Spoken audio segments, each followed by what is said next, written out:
Et hâte qu'on fasse ça au Québec. Le ministre de l'Emploi fait une passe au ministre de la Justice qui s'avance en territoire adverse à Ottawa, qui contourne le défenseur, qui lance Écoute, moi, je ne peux cesser de regarder là, les clips qui tournent en boucle et en boucle, là, les extraits de ce qui s'est passé dans le vestiaire hier soir là, du Canadien de Montréal. Richard, c'était pas une partie qu'on méritait de gagner, mais on a mérité d'en gagner bien d'autres durant la série. C'est ce que Martin Saint-Louis a fait. T'as vu qu'il a fait un hommage à un film, hein? Un film très, très populaire hier dans le vestiaire, Richard?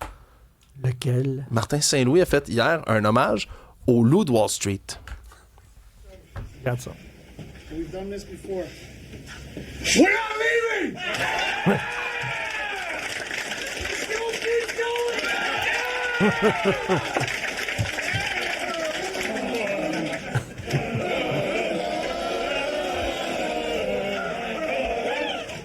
Il a imité le discours là, éponyme de Leonardo DiCaprio qui joue Jordan Belfort, hein, cette espèce de maniaque milliardaire là, qui décide de pas partir de sa compagnie, puis il se tape le torse. Écoute, c'était l'euphorie dans le vestiaire hier, puis je pense que c'était l'euphorie un peu partout au Québec après la crise cardiaque causée par cette fameuse deuxième période, par un match extrêmement serré. Là, la bonne et mauvaise nouvelle, mais là, c'est qu'il y en a une autre à faire. Hein? Il y en a plusieurs autres, 3 séries encore si on veut gagner la Coupe Stanley, à commencer par, c'est confirmé mercredi soir, les Sabres de Buffalo. Une autre équipe qui a fini plus haut au classement que le Canadien de Montréal. Donc, un autre défi. Club très jeune qui n'a pas fait les séries là, depuis au-dessus de 10-15 ans. Mettons si les Sabres avaient joué contre Tampa. Qui avait gagné? C'est une bonne question, Richard, parce que tout est une question aussi au hockey, de cette compatibilité et de système de jeu. Là. Puis on est nez à nez. Là. Si tu prends, par exemple, les 4 parties contre lesquelles que se sont partagés le Canadien et les Sabres de Buffalo cette saison, là, pas compliqué. On a joué 4 games, 2 victoires de chaque côté, 13 buts de chaque côté, en tout et partout dans ces parties-là, Richard. Ça ne pourrait être plus serré. On a un profil similaire quand même à l'équipe de Buffalo. C'est une autre équipe qui est assez jeune, qui viennent de terminer leur reconstruction, qui sont prêts à aspirer aux grands honneurs, qui ont des partisans qui sont assez crinqués, parce que ça fait vraiment longtemps qu'ils ne sont pas allés en série. Et ça risque donc de donner un duel assez intéressant. Mais tu sais, c'est de la compatibilité, Richard. Là. Jouer contre le Lightning, ça a épuisé le Canadien.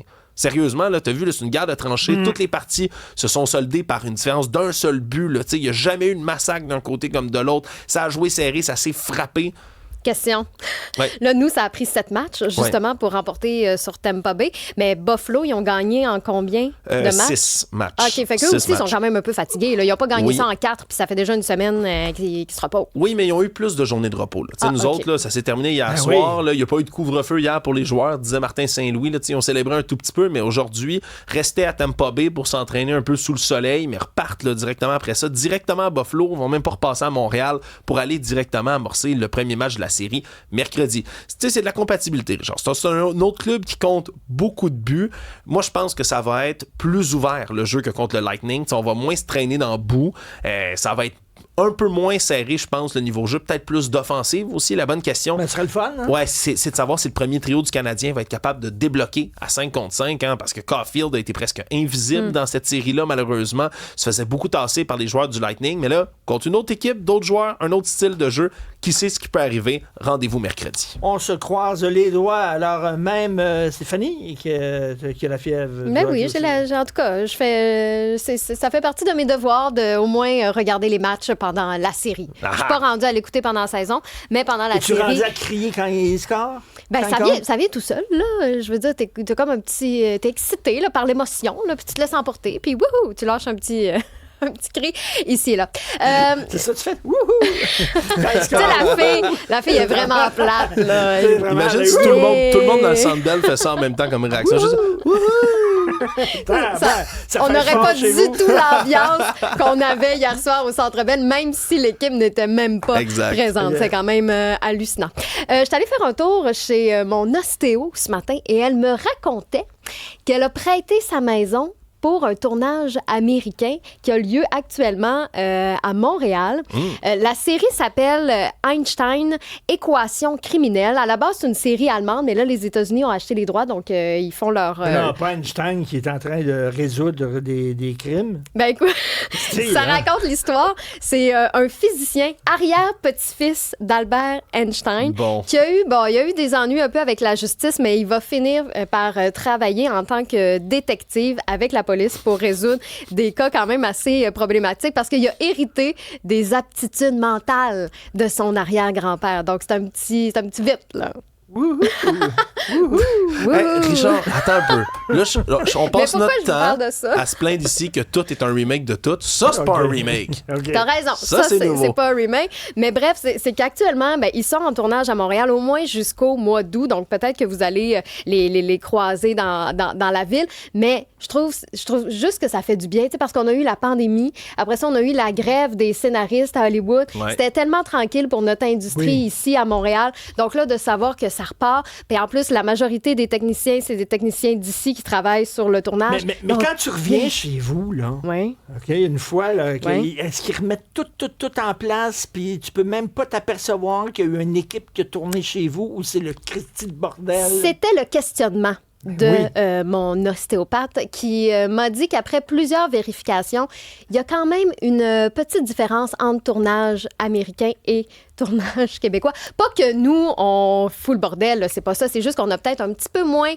de budget pour s'assurer que tout est... On a moins de main-d'œuvre. C'est ça, là. Donc, eux, ils ont davantage le temps après ça de pouvoir s'assurer que tout est remis en place. Donc, non, tout était top. Nickel. Tout était nickel une fois qu'ils sont partis. Donc, bonne nouvelle pour notre industrie que ça reprenne ici à Montréal. Et petit mot sur Britney Spears, parce qu'elle comparaissait ce matin. Et finalement, elle a plaidé coupable de conduite sous l'influence de stupéfiants et d'alcool, ce qui va lui permettre d'éviter la prison. On n'a pas dit exactement c'était quoi la substance qu'elle avait consommée. On s'en rappelle, hein? Elle s'était fait arrêter le début mars. Donc, c'était ce matin que ça se passait. Donc, elle est condamnée à 1 an de probation et il va falloir qu'elle suive un stage de sensibilisation à la conduite en état d'ivresse. On dirait que j'ai hâte, moi, de voir Britney Spears en stage. Imagine, t'as pris le volant sous, t'arrives dans ton cours obligatoire. Il y a Britney Spears, bien bizarre, avec des gros yeux dans un coin, tu sais. Non, c'est ça. J'imagine la scène, puis en tout cas, je paierais pour voir ça. Donc, on pouvait lui offrir cette probation-là parce qu'elle n'a aucun antécédent, mais reste que, va falloir qu'elle soit tranquille. On se rappelle qu'elle est allée volontairement dans un centre de traitement, mais elle a quitté l'établissement la semaine dernière. Donc, est-ce qu'elle va mieux? Nous espérons que oui, jusqu'aux prochaines vidéos que nous verrons sur ces réseaux sociaux. On se croise les doigts. Restez avec nous. On a une super bonne émission. Puis à la fin de l'émission, à 18h, vous allez être déchaînés. Vous allez faire « Wouhou! »